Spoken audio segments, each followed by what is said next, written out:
In this video, I will show you how to get boarding pass on Expedia.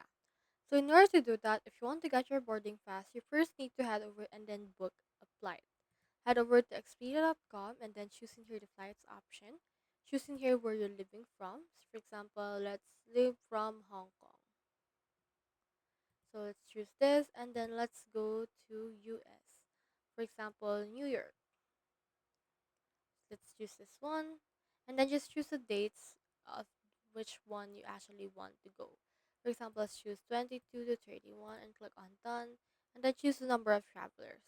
Click on search option right here and then from there you should be able to see in here some plans or flights that you can select available.